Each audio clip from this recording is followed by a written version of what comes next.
কি শুভ সন্ধ্যা। আহ, আমি জুয়েল রানা পড়াশোনা করছি জনস্বাস্থ্য বিষয়ে। যদি বিশেষ করে বলি রোগতত্ত্ববিদ্যা ও জীব পরিসংখ্যান নিয়ে পড়াশোনা করছি, কাজ করছি, গবেষণা করছি রোগতত্ত্ববিদ্যার বিভিন্ন বিষয়ে।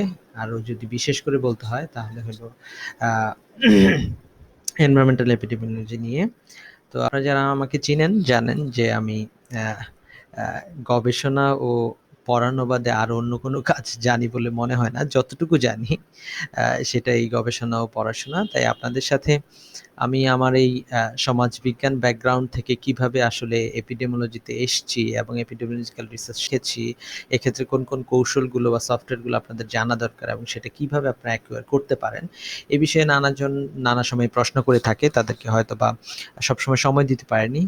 এই ধারণা থেকে আসলে অনেকে রিকোয়েস্ট করেছে যদি একটা ইউটিউব চ্যানেল করে আমি সেখানে আমার সময় মতো রেকর্ড করে কিছু একটা আপলোড করি, এবং সেই ধারাবাহিকতায় আমার ইউটিউব চ্যানেলটি। সবাইকে স্বাগতম আমার ইউটিউব চ্যানেলে। আজকে অনেকগুলো আমার আইডিয়া রয়েছে যে আমরা রিসার্চ আড্ডা থেকে শুরু করে এপিডেমিওলজি, বায়োস্ট্যাটিস্টিক্স এর বিভিন্ন টপিক বা যারা ভালো কাজ করছে তাদের সাথে কথা বলা, কিভাবে কাজ করছে, কিভাবে আপনারা নিজেরাও সেভাবে ভালো গবেষক হতে পারেন এই বিষয়ে।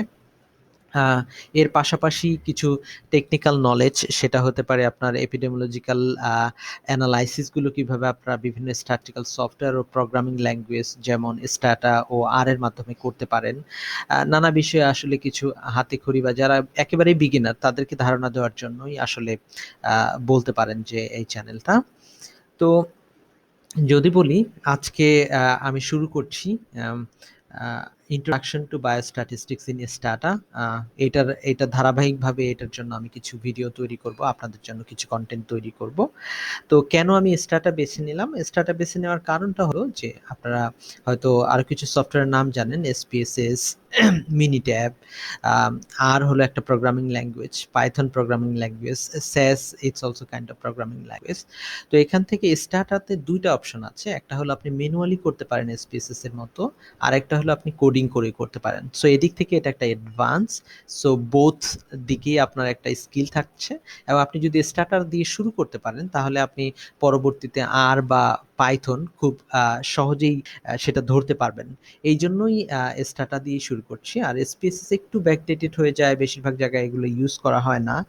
এই তাহলে এই introduction to biostatistics in strata কোর্সে কি কি থাকবে? আসলে শুরুতে আমরা স্ট্যাটা সম্পর্কে আপনাদেরকে একটু পরিচয় করাই দেবো। স্ট্যাটা ভার্সন 16, এটা আপনারা আমি লিঙ্ক দিয়ে দিব, এবং কিভাবে ফ্রি ডাউনলোড করে ইনস্টল করতে হবে আপনাদের কম্পিউটারে সেটার জন্য আমি একটা ছোট্ট ভিডিও তৈরি করছি। এটা আমার চ্যানেলে আপনারা পাবেন, এবং লিঙ্কটাও দিয়ে দিব কোথা থেকে আপনারা ফ্রি সফটওয়্যারটা ডাউনলোড করতে পারবেন। এরপরে থাকবে ডেটা অ্যানালাইসিস এর পরিচিতি স্ট্যাটা দিয়ে। তারপর থাকছে ইন্ট্রোডাকশন টু প্রবাবিলিটি, প্রবাবিলিটি কিভাবে আপনারা এই স্ট্যাটা ব্যবহার করে প্র্যাকটিক্যালি দেখতে পারেন। আসলে অনেকেই থিওরি হয়তো বুঝতে একটু কঠিন হয় বা আগ্রহী না, সেক্ষেত্রে প্র্যাকটিক্যালি আমি যেমন প্র্যাকটিক্যালি করে শিখতে সবচেয়ে বেশি পছন্দ করি।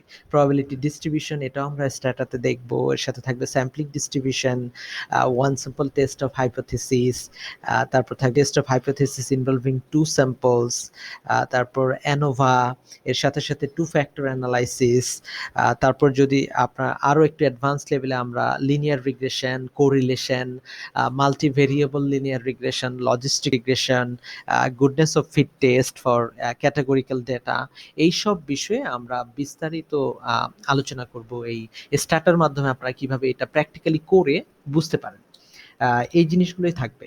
তো আমরা যদি এখন চলে যাই, আপনারা যদি আমার এই স্ক্রিনটা দেখতে পাচ্ছেন, হয়তো এটা দেখেন স্টাটা এমপি ভার্সন 16, এটা হলো একটা প্রফেশনাল ভার্সন। এটা ফ্রি আপনারা পেয়ে যাবেন, এটা নিয়ে দুশ্চিন্তা করার কিছু নেই। লিঙ্ক দেওয়া থাকবে এবং কিভাবে ইনস্টল করা থাকবে, ইনস্টল করতে হবে সেটাও দেওয়া থাকবে।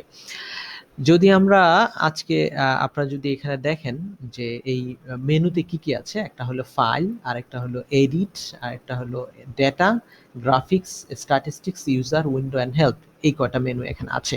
এগুলো দিয়ে আপনি ম্যানুয়ালি কাজ করতে পারবেন। আর যদি আপনি কোডিং করে করতে চান তাহলে এখানে আপনাকে কমান্ড দিতে হবে, কোডটা দিতে হবে, আর এই জায়গায় আপনি আউটপুটটা দেখতে পাবেন। এটা হলো আপনার ইনস্টল করার পরে এটা স্ট্যাটা ইন্টারফেসটা দেখতে এরকম। আর এই পাশে যখন আপনি একটা ডেটা সেট ওপেন করবেন, কি কি ভেরিয়েবল আছে সেগুলোর নাম, লেবেল সহ আসবে। আর এখানে থাকবে প্রপার্টিস, ভেরিয়েবলটার লেবেল, কোন টাইপের, ফরম্যাট কি। আর এখানে থাকবে ওভারঅল আপনার ডেটা সেট সম্পর্কে, কতগুলো ভেরিয়েবল আছে, এখানে কতগুলো অবজারভেশন আছে, টোটাল সাইজ কি। এটা হলো মোটামুটি স্ট্যাটার ইন্টারফেস। এবং এখান থেকে যদি আপনারা এটা দেখেন, এখান থেকে আপনি ওপেন করতে পারবেন বিভিন্ন ফাইল আপনার কম্পিউটার থেকে। এইটা হলো ডু ফাইলের সাইন, আপনি যদি ডু ফাইল ক্রিয়েট করতে চান। এটা হলো আপনি যদি ডেটা এডিট করতে চান। সো মোরলেস লাইক, যদি বলেন যে এগুলোই হলো মেইন মেনু বলতে পারেন স্ট্যাটার। এখানে যে মেনুগুলো থেকে আপনারা ম্যানুয়ালি কাজ করতে পারবেন, আর যখন কমান্ড দিয়ে করবেন তখন আপনারা এই জায়গায় আসলে কমান্ডটা লিখবেন। যদি আমি আপনাদেরকে একটু কমান্ড দিয়ে যদি দেখাই, ধরেন এখানে আপনি একটা নতুন ডেটা সেট ওপেন করলেন। আমরা এখানে স্ট্যাটার অনেকগুলো এক্সাম্পল ডেটা সেট রয়েছে, এখানে ক্লিক করলে আপনারা এক্সাম্পল ডেটা সেটগুলো পেয়ে যাবেন। যদি এখানে ক্লিক করেন আপনারা, তাহলে ফর এক্সাম্পল আমরা এই ক্যান্সার রিলেটেড এই ডাটাটা দিতে চাই। তাহলে দেখেন এই ডাটাটা এই যে এখানে চলে আসলো। দেখা যাচ্ছে SAS use cancer dot DTA, DTA হলো একটা ফরম্যাট স্ট্যাটার ডেটা সেটের। আর এইখানে দেখেন আপনার ভেরিয়েবল গুলোর নাম রয়েছে এবং লেবেল রয়েছে। এখানে কয়টা, টোটাল 8টা ভেরিয়েবল রয়েছে এবং 48 অবজারভেশনস রয়েছে পুরোটা ডেটা সেটটার। এখানে দেখেন ক্যান্সার ডট ডিটিএ, আপনি যে কোনো ডেটা সেট যদি স্টার্টাতে সেভ করতে চান তাহলে ডট ডিটিএ দিয়ে সেভ করতে হবে। তো আরেকটা ছোট্ট যদি বলে দিই, এখানে কতগুলো অবজারভেশন আছে এটা আপনি এখানে কাউন্ট করেও দেখতে পারেন। কাউন্ট নামে একটা কমান্ড রয়েছে স্টাটাতে, এই কমান্ড দিয়ে আপনি কিন্তু দেখতে পারেন। যদি আমরা এখানে লিখি কাউন্ট, এটা হলো কমান্ড, তাহলে এখানে 48 অবজারভেশন রয়েছে, যেটা আপনারা এখান থেকে দেখতে পাচ্ছেন। আবার এই এই জিনিসগুলোই আপনারা এই ডেটাটাই কিন্তু এখান থেকে দেখতে পারবেন, যে আপনার এখানে কি কি ডেটা আছে। একটু যদি ডেসক্রাইব করতে বলেন ডেটাটা, তাহলে এখানে ম্যানুয়ালি এটা আপনি এখানে যদি দিয়ে দেন কোনো একটা, সেটাকে ডেসক্রাইব করবে। আর আপনি যদি এখানে যদি কমান্ড লেখেন যে আপনি পুরো ডেটা সেটটা ডেসক্রাইব দেখতে চান, ডেসক্রাইব দিয়ে দেখেন এখানে ভেরিয়েবলের নাম, storage type, display format, variable level সবকিছু এখানে দেওয়া আছে। তো এইভাবে আমরা আস্তে আস্তে বলতে পারি, এবং একটু একটু একটু একটু করে কিভাবে স্টার্টার মাধ্যমে আপনি বায়োস্ট্যাটিস্টিক্স শিখতে পারেন বা বুঝতে পারেন, সেই বিষয়ে প্রতি শনিবার আমার যদি ইউটিউব চ্যানেলটা সাবস্ক্রাইব করে থাকেন, প্রতি শনিবার রাত 8:30টার সময় একটা করে ভিডিও পাবেন। এবং এইভাবে আশা করি ধারাবাহিকভাবে আমি চালাতে সক্ষম হব। এবং সবাইকে অনেক ধন্যবাদ দেখার জন্য, এবং শুভরাত্রি। এবং বলবো যে যদি পাশে থাকতে চান তাহলে আমার চ্যানেলটা আপনারা সাবস্ক্রাইব করতে পারেন। অনেক ধন্যবাদ, আবার দেখা